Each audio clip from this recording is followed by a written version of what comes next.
Okay guys, so here's a video about the 6 signs that you've been in an abusive relationship from a toxic person or a narcissistic person or somebody who has narcissistic traits. Also, if you're currently in a relationship and you may be questioning whether it's toxic, this video may help you come to terms with if you're feeling any of these signs that you might be in a relationship that is highly abusive from a narcissist. Okay, so let's crack on with the video. So we get on to the first sign, and the first sign is that you feel alone when you're with this person, okay? Or when you're in the relationship, you always felt like you were on your own.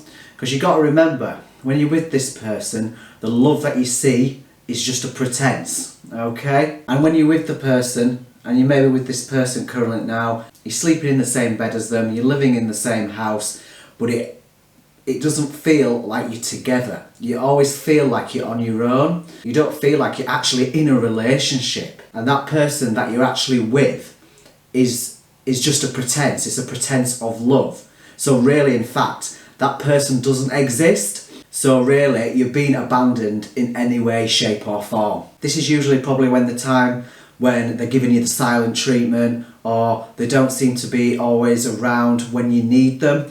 You've got to remember, these guys are very selfish and it's all about them. They're not going to be bothering about you when you're not the person that really matters. Yeah, remember, it's them. So these feelings of being alone is usually when, they're giving you the silent treatment, they're not responding to your text messages. And sometimes it can usually be the case if when they do respond to you, they're making you feel disheartened. They make you stress, they make you give a reaction that's a negative reaction. This is usually a sign that you're in an abusive relationship or somebody that's highly toxic. And the reason they're doing this is because deep down they really don't care about you. They're not bothered about you, you're just an object, okay? A person that loves you would respond to you when you needed them, yeah? If you're poorly and unwell, they will be there to look after you. A narcissist won't.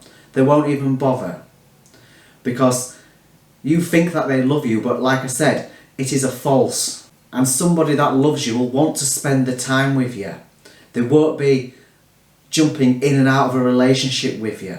They'll want to know your little quirks. They'll want to know what makes you smile. To top it all off, somebody that loves you will care for you, and you will feel cared, and you will feel that love back. With a narcissist you won't. And this is probably why you're looking at this channel to start off with, because you're second guessing the relationship. Okay, so moving on to the second sign. Now, the second sign is where you don't feel good enough. Yeah? In the past, you've probably had a lot of people come up to you and say how amazing you are, how brilliant you're doing at your job. Your manager's saying that you're ready for a promotion, little things like that. But when you're in a relationship with a narcissist, they don't provide you with that information. They don't give you compliments. They don't big you up and make you feel good about yourself. And the narcissist will never ever notice the good in you. They will always bring you down. They will make you feel worse. They will show you everything that you're bad at.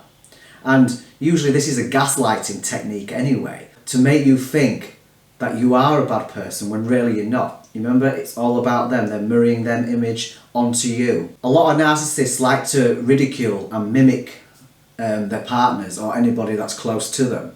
The reason for this is just to make themselves feel better. They know deep down inside they're a horrible bad person who can't be as good as the normal human being. If you feel like you're very overwhelmed of being an insignificant in the relationship or a failure at life, then this is a true sign that you're in an abusive relationship and you've been abused. Normal, healthy relationships, this doesn't happen. They will not mock you. They will praise you and compliment you to make you feel better inside. A person that loves you wants to make you smile. Okay, so let's move on to the third sign. So the third sign is basically if you feel like the relationship is all about them. Yeah? You feel quite overwhelmed with the relationship. You feel like you're putting all your energy into them. Whether that's coming from a text message, whether that's having to be around them constantly to make them happy, even emailing you numerous times of the day. They can also be quite controlling in the sense of what you wear, what you eat. They always seem to be the dominant type of person who would say, well, we're going to go eat here, we're going to go visit this place. They never give you the chance to take charge of anything. Your opinions don't matter. Also, this sign consists of maybe walking on eggshells. Yeah, you feel like you've got to tread carefully because you don't know what type of reaction you're going to get from them. So you're trying to make yourself be the best for them, and all that energy that you provide emotionally, mentally, is going towards them, and it isn't giving you any space for yourself. Healthy relationships do not make you feel like a prisoner. They do not make you feel like you have to give all your energy to them. You should be in a relationship that is 50-50. They should not put their emotions onto you, and you should not be giving all your energy to them. You work at it as a team to make one whole person. So you got one side of you and you got one side to your partner, and you bring it together and you make it whole. That is what a healthy relationship is. Okay, so let's talk about the fourth sign. You've begun to compromise your personal integrity and your values. Basically, in the past, you've stood up to what you believe in.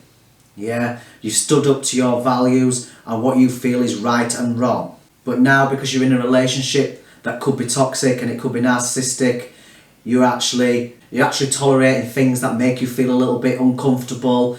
You're allowing things that you wouldn't normally allow around your safe space. You're allowing somebody to break down the boundaries that you've put up in place around yourself to keep yourself safe, and you're just letting that person basically do what they want to you. And the reason that you're probably doing these things is because you think that doing these things is showing the narcissist that you actually love them, making them known to you that I'll do anything for you.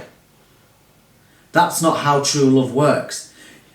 True love works when you still have them boundaries up, and if you say no, then if they love you enough, they will respect you for that. Number 5. Okay, you may feel unworthy because they've been doing things such as name calling or mimicking you. You know, it is one thing for somebody to name call you and give you pet names and tease you now and again. But when it's constantly, day in and day out, this is a form of abuse. They usually do the name calling when they're in rage mode, or you've done something that they don't agree with, or they feel that you're attacking their false self and you've actually released the mask and you know deep down who they are and you've told them that. When the narcissist is usually calling you these names and you actually stand up for yourself and tell them how you truly feel about this, and it's making you feel upset and sad and making you feel really hurt by what they've just said to you, the narcissist usually responds by saying, I was only kidding, it's only a joke, why are you being so sensitive? You know, it's usually little things like that. But let me tell you this, nobody can judge your feelings. Your feelings are your feelings. You don't need to question your feelings. If you're feeling upset by the name that they've called you, then you've got your right to be upset about that. And guys, this is called verbal abuse. Hey there, we're coming on to the 6th sign. This is the final sign that I'm going to tell you today. And this is, you're exhausted by the repeats of hurt and rescue. Okay, so I'm just going to explain what that is. This is when the narcissist causes you a great deal of stress and anxiety. Okay, this is usually when the narcissist discards you or gives you the silent treatment, disappears for a couple of days. You know, you're sat at home worrying, upset, thinking that you've done something wrong to them. They won't even give you any closure. So your mind is in overdrive. You're worrying, you're crying, you're anxious, you don't know whether you're coming or going. And then in the next few days, they come back to your door, do a little bit of love bombing, suck you back into the relationship, and then you feel relief because you're not having that anxiety anymore. I call this the push and pull technique as well. It's to keep you hooked into that relationship. It's a sign of abuse. And these repeated cycles of being hurt and rescued are emotionally exhausting. You will feel tired constantly. You will feel drained of all your emotions. You'll probably feel a little bit numb. And every time that the narcissist comes back to you and you take them in, that gives them another excuse to do the cycle again. it actually gives them a pass to say, you know what, I can do whatever I want to you. So basically it's giving them a free pass to come and go as they please. And you should not be putting up with this. And a healthy relationship doesn't work like this. You know, a healthy relationship does have its ups and downs. But when you're going through the downs, you work together, you talk about it, you sit down like adults. You don't act like children and go off, disappear for days on end, then decide when it's right for you to turn up. No, you deserve better than that. And this cycle is to get you hooked. This cycle is to make you want them. It's that trauma bond. It's the start of the trauma bond. They know what they're doing, guys. They've been doing this for a long time. Okay, so that's all the 6 signs that I'm going to tell you today. So I hope that's helped you. You know, if you're in a relationship that you feel that might be toxic or narcissistic, and you know, you've been questioning things, you know, should I stay or should I go kind of thing. I hope this has kind of like opened your eyes and maybe cleared the fog a little bit. And if it has, you know, just comment below. I'd like to hear your stories. And you know, if you've liked the video, just click like, subscribe, and even hit that notification button. So every time I do put a video up, you get a notification up and you can watch it straight away. And also, I just want to say thank you very much for everybody who's subscribed to my channel. I've managed to get to 100 subscribers within a month. So thank you very much, guys, for that. So yeah, I hope you enjoyed the video, guys, and that's it for today.